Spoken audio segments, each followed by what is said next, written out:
ಇವತ್ತು ನಾನು ತುಂಬ ಸಿಂಪಲ್ಲಾಗಿ ರೈಸ್ ಶಾವಿಗೆ ಭಾತ್ ಹೇಗೆ ಮಾಡೋದು ತೋರಿಸ್ಕೊಡ್ತಾ ಇದ್ದೀನಿ. ಈ ಬೇಸಿಗೆನಲ್ಲಿ ಜಲ್ದಿನೂ ಆಗೋಗುತ್ತೆ, ತುಂಬ ರುಚಿಯಾಗಿರುತ್ತೆ. ನೀವು ಈ ಥರ ಮಾಡಿ ನೋಡಿ. Hi everyone, welcome to Hema's hobbies and kitchen. ನಾನು ಮೊದಲಿಗೆ ರೈಸ್ ಸೇವಿಗೆ ರೆಡಿ ಮಾಡಿ ಇಟ್ಕೊಂಡಿದ್ದೀನಿ. ಇವಾಗ ಒಂದು ಪ್ಯಾನ್ನ ಕಾಯಿಸ್ಕೊಳ್ಳೋದಕ್ಕೆ ಚಕ್ಕೆ, ಲವಂಗ, ಏಲಕ್ಕಿ, ಕರಿ ಏಲಕ್ಕಿ, ಸೋಂಫ್ ಮತ್ತು ಜೀರಿಗೆ, ಆಮೇಲೆ ಒಂದು ಪಲಾವ್ ಎಲೆ ಹಾಕ್ಕೊಂಡು ಇದನ್ನು ಲೈಟಾಗಿ ಒಂದು ಸ್ವಲ್ಪ ಫ್ರೈ ಮಾಡಿಕೊಂಡು ಒಂದು ಈರುಳ್ಳಿ ಕಟ್ ಮಾಡಿರೋದು ಹಾಕ್ಕೊಳ್ತಾ ಇದ್ದೀನಿ. ಇದು ಲೈಟಾಗಿರುತ್ತೆ, ನಾನು ಮೊದಲೇ ಹೇಳಿದ್ದೀನಿ, ಬೇಸಿಗೆಗೆ ತುಂಬ ಚೆನ್ನಾಗಿರುತ್ತೆ.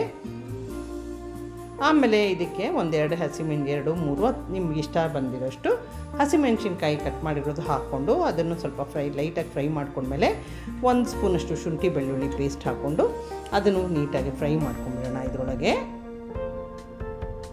ಯಾರೆಲ್ಲ ನೋಡ್ತಾಯಿದ್ದೀರೋ ಇಷ್ಟ ಆಗಿದೆ ಲೈಕ್ ಮಾಡಿ, ಕಾಮೆಂಟ್ ಮಾಡಿ, ಶೇರ್ ಮಾಡಿ.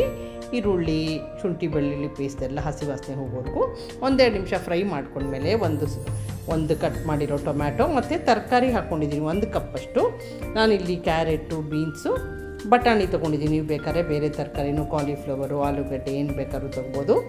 ಆಮೇಲೆ 1 ಸ್ಪೂನಷ್ಟು ಉಪ್ಪು ಹಾಕ್ಕೊಂಡು ಇದನ್ನು ಒಂದು ನೀಟಾಗಿ ಮಿಕ್ಸ್ ಮಾಡಿಕೊಂಡು 1-2 ನಿಮಿಷ ಕಡಿಮೆ ಉರಿನಲ್ಲಿ ಇದನ್ನು ಮುಚ್ಚಿಬಿಟ್ಟು ಬೇಯಿಸ್ಕೊಳ್ಳೋಣ. ಈಗ 2 ನಿಮಿಷ ಆಗಿದೆ ನೋಡಿ. ಇವಾಗ ತರಕಾರಿ ಒಂದು ಸ್ವಲ್ಪ ಸಾಫ್ಟಾಗಿರುತ್ತೆ. ಇದು ತುಂಬ ಬೇಯಿಸೋದೇನು ಬೇಡ, ಚಿಕ್ಕದಾಗಿ ಕಟ್ ಮಾಡ್ಕೊಂಡಿದ್ದೀನಲ್ಲ, ಆದ್ದರಿಂದ ಹಾಗೇ ನೀಟಾಗಿ ಇದು ಫ್ರೈ ಆಗಿಬಿಡುತ್ತೆ. ಆಮೇಲೆ ಇದಕ್ಕೆ ನಾನು ಪೆಪ್ಪರ್ ಪೌಡರ್, ಜೀರಾ ಪೌಡರ್ ಎಲ್ಲ ಜಾಸ್ತಿ ಹಾಕ್ಕೊಳ್ತೆಲ್ಲ, ಲೈಟಾಗಿ ಮಾಡ್ತೀನಿ. ನಿಮಗೆ ಬೇಕಾದ್ರೆ ಜಾಸ್ತಿ ಹಾಕ್ಕೋಬೋದು. ಜೀರಾ ಪೌಡರ್ ಮತ್ತು ಗರಂ ಮಸಾಲ ಪೌಡರ್ ಹಾಕ್ಕೊಂಡು ಪುದೀನ ಸೊಪ್ಪು ಮತ್ತು ಕೊತ್ತಂಬರಿ ಸೊಪ್ಪು ಕಟ್ ಮಾಡಿರೋದು ಹಾಕ್ಕೊಂಡು ನೀಟಾಗಿ ಈಗ ಮಿಕ್ಸ್ ಮಾಡ್ಕೊಂಬಿಡೋಣ.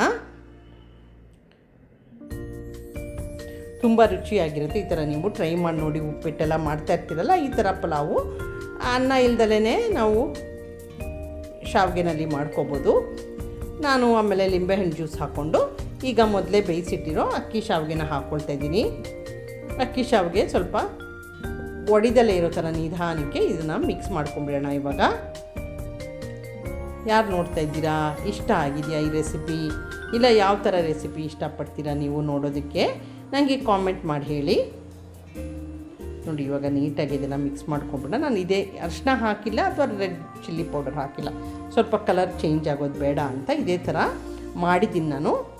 ನೀವು ಈ ರೆಸಿಪಿ ಟ್ರೈ ಮಾಡಿ ನೋಡಿ. ಬ್ರೇಕ್ಫಾಸ್ಟ್ಗೆ ಅಥವಾ ಸ್ನ್ಯಾಕ್ ಟೈಮಲ್ಲಿ ಯಾರು ಬಂದಾಗ ಕೂಡ ಈ ಥರ ಮಾಡಿ ನೋಡಿ, ತುಂಬ ಚೆನ್ನಾಗಾಗುತ್ತೆ. ಇವಾಗೆಲ್ಲ ನಾನು ನೀಟಾಗಿ ಮಿಕ್ಸ್ ಮಾಡ್ಕೊಂಡ್ಮೇಲೆ ಸ್ವಿಚ್ ಆಫ್ ಮಾಡಿಬಿಟ್ಟು ನಾನು ಫ್ರೈ ಮಾಡ್ಕೊಂಡು ಇಟ್ಕೊಂಡಿದ್ದೆ ಕ್ಯಾಶ್ಯೂ ನಟ್, ಅದನ್ನು ಹಾಕ್ಕೊಳ್ತಾ ಇದ್ದೀನಿ.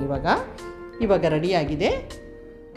Subscribe to Hema's hobbies. Thank you for watching my video.